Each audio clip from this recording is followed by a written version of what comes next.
What is up, guys? We are back with another video, and today we of course are taking a look at a case. And this case is really interesting because it's a mid-tower case with a high airflow design, 6 included RGB fans, all for $70, and that is pretty cheap with everything that you're supposedly getting here. So we're gonna see if it's worth $70, if it's worth, picking up and everything like that. So let's go ahead and take a look.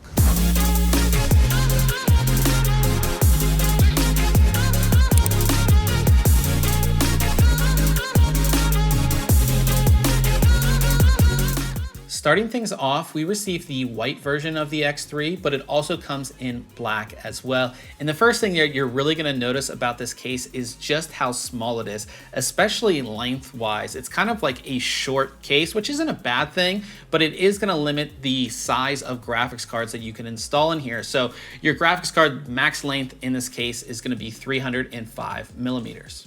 This is the X3 mesh, which is made for high airflow, but Montech also offers an X3 glass, which has a tempered glass front panel. Now the front panel here is mesh, as I said, and it kind of basically copies the design of the Fractal Design Meshify series, just kind of giving it that angular design that makes it look a little bit different than your normal front mesh panel. Now this front mesh is pretty fine and there is no included filter.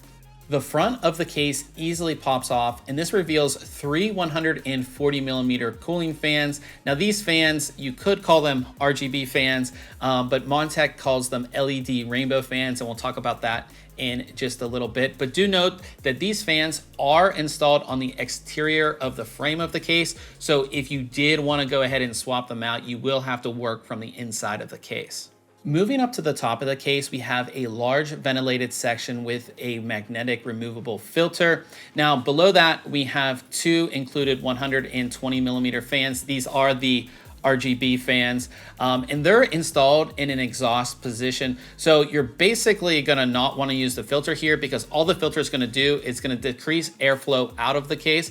It's also gonna trap dust inside your case. On the right side of the top of the case, you'll find all of your controls and connections. So from front to back, you have a power button, activity LEDs, headphone and microphone jacks, 2 USB 2.0 ports, a smaller reset button, LED button, and a single USB 3.0 port.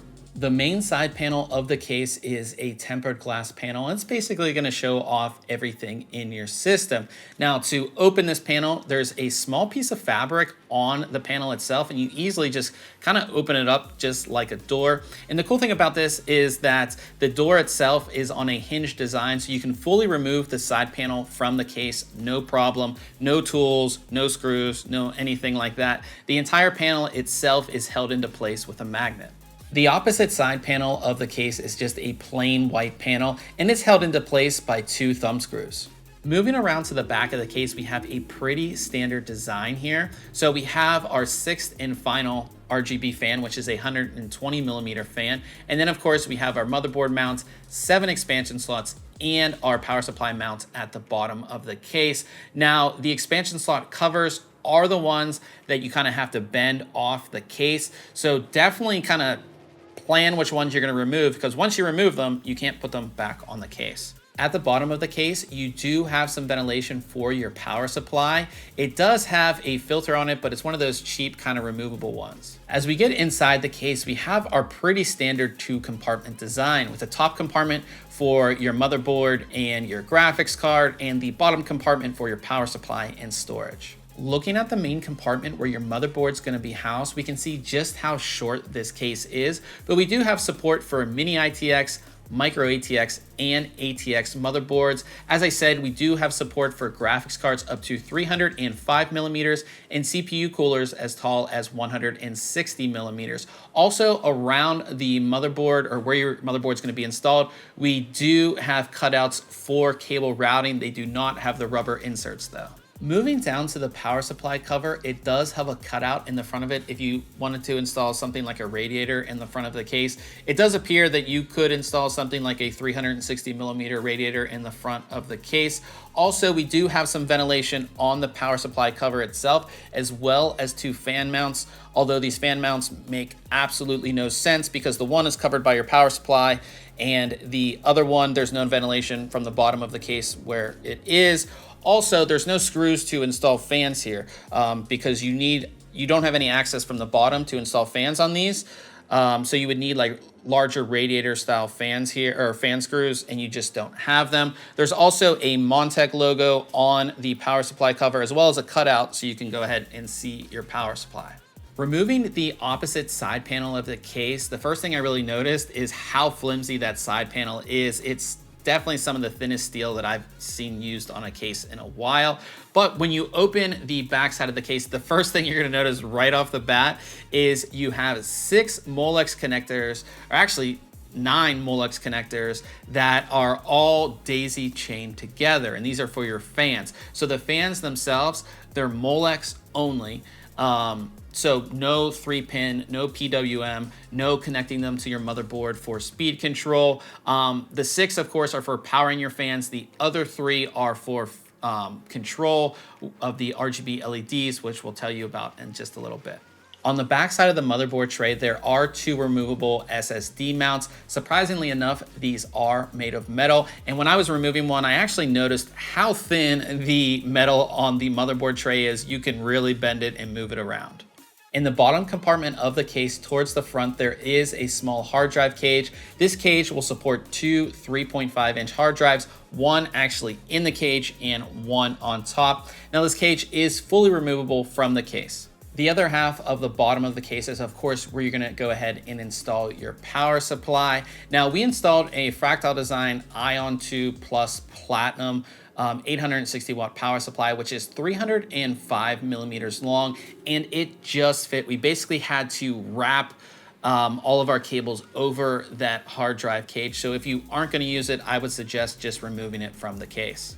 So let's go ahead and talk about those RGB fans. Now, Montech never claims that these are actually RGB fans. They call them LED rainbow fans, and that's basically what they are. So in each fan, you have a red, green, and blue LED. So when you turn your system on, those light up and give you sort of that rainbow look on each fan. And I actually think it looks pretty good. Now there's no controls, so it's either on or off. So you can turn all of the LEDs on or off and all at once. You can't like turn one fan off or whatever. It's just all of them are either on or off. There's no brightness control. There's no other effects or settings or anything like that. They just go on or off. For testing, we use AIDA64 to measure temperatures and a Rise Pro sound level meter to, of course, measure sounds. Now, we do our idle test on the Windows 10 desktop for 1 hour. It just kind of sits there. And then for our load test, we use the AIDA64 system stability test with both the CPU and GPU test enabled.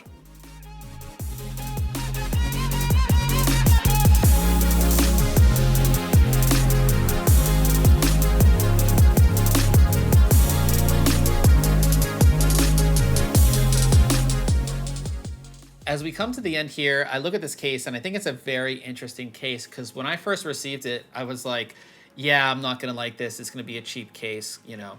But after reviewing it and seeing all the features and what you get for the price, my mind was actually changed. Now, this isn't gonna be a case for like the pro builder. It's not a pro level case at all. And it has a lot of things that are wrong with it. But it actually has a lot of things that are worth the money, I would say, as well. So, you know, first and foremost, this is a very small case, so that's going to limit what you're going to be able to fit inside, obviously. Secondly, the steel on it is very cheap and thin steel, especially on the motherboard tray and on the side panel. And then, you know, these aren't actually RGB fans. They're fans with 3 LEDs in them. You can turn them on and off, but there's no other control beyond that. There's also no control of the speed of the fan. So the fans run at the same speed all of the time. So right now, this is like considered idle, I guess. You know, I can actually hear these fans. They're not overly loud, but you know, they're not going to slow down when your system's not doing anything and ramp up when you're, you know, playing a game or put some load on your CPU. So they're always going to remain the same speed the entire time. So no fan control when it comes to speed or RGB. USB 2.0 on the top panel there. That's got to go. There's only a single USB 3.0 connection up there. You know, these fan placements, they don't even need to be there, but they're there. You know, so those are some of the bad things. Oh, and the thumb screws are like really crappy, of course. But, you know, for 70 bucks, you are getting quite a lot. And I think that's the thing about this case. It is the price. $70 for a case that comes with 6 included fans, actually has a decent airflow to it as well with the mesh front and all the included fans. I mean, you're gonna get a case that's gonna, out of the box, gonna be fine for most systems. I mean, it's gonna work. And you're gonna have all your fans. The fans are already connected. You don't have to do anything. You don't have to run RGB cables. You don't have to connect all the fans or wonder if I have enough, you know, you don't have to worry about fan hubs or wonder if I have enough connections on my motherboard for all these fans. Everything is pre-wired for you, which is great. You know, it's going to fit an ATX motherboard, graphics cards up to 305 millimeters, and it just works. Like, it's just a simple case that works, and I think that's why I kind of like it. I think for 70 bucks, you're not going to find 6 RGB fans for 70 bucks. You're not going to find a case that comes with RGB fans for anywhere close to that. And I think this gets the job done, right? You're not going to have the crazy RGB control or anything like that, but when you turn the system on, it looks good. I think it looks pretty good. I think this is a perfect case for a first-time builder, or a perfect case with somebody who's on a limited budget and they want something that's going to look good. And I think for most of us, I mean, if you look at my computer behind me, it's full of RGBs. You know, so we want that cool look, right? So this case gets it done for a very, you know, 70 bucks is very cheap for a case. And yeah, I really can't complain about it at all. You know, instead of spending 150 or even 100 on a case, you know, you're spending 70 and you take that other money and put it towards other components, which I'm always a huge fan of doing. So I like this case. And again, you have the tempered glass side panel so you can see everything inside. You know, you don't need to add anything else as far as RGBs to this case. You don't need to add a light strip. All of the fans illuminate the case just fine. So I think it's a great case. So if you have any questions about this case, definitely go ahead and leave it in the comment section below. I will have links below where you can go ahead and pick this case up. As always, guys, if you did enjoy this video, I would really appreciate it if you hit the thumbs up, and definitely subscribe if you're not a subscriber already. We'll see you guys in the next video.